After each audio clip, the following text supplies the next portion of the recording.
您现在正在收听的是美国俄亥俄州 Toledo 教会聚会后的分享与见证。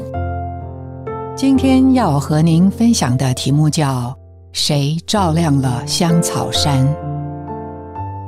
在这个时代，教会需要得胜者，就是那些看见神旨意的启示和异象，并且活在其中的人。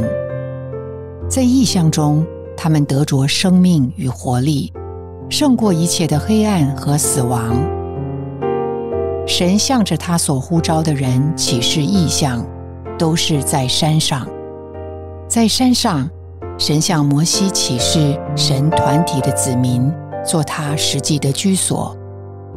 在山上，神让摩西和他一起上山的尊贵者看见平铺的蓝宝石的异象，并向摩西启示帐幕建造的蓝图。启示是人未曾见过、未曾想过的，是照进人里面的一道光。教会生活是在光中，在启示中得胜的生活。这个启示是根据神的心意所构建的。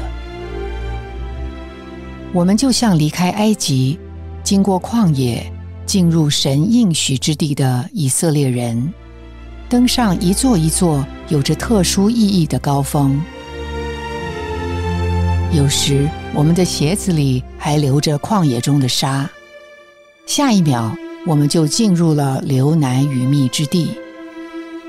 有时我们的脚还踩在山谷的水中，下一秒我们就看见山顶的景象，收获生命的成熟。时有雨水，时有阳光，时被滋养，时被安慰。有时有眼泪，而悲伤的眼泪又涌成了为生命欢呼的泉源。我们行走在一幅一幅的图画中，也在一次一次的光照和意象中渐渐变化，成为神的居所。在我们的行走中，有一座不能错过的甜美的高峰，就是香草山。香草山是基督与他的心腹在爱里共同的居所。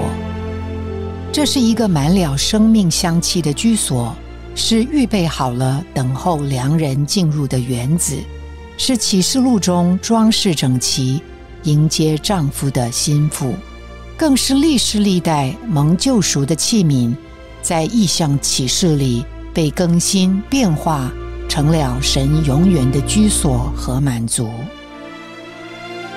这是极大的奥秘，是教会在爱中，在得胜凯旋的行列中传扬因认识基督、饱尝基督，并被基督俘虏而散发出的死与复活的馨香之气。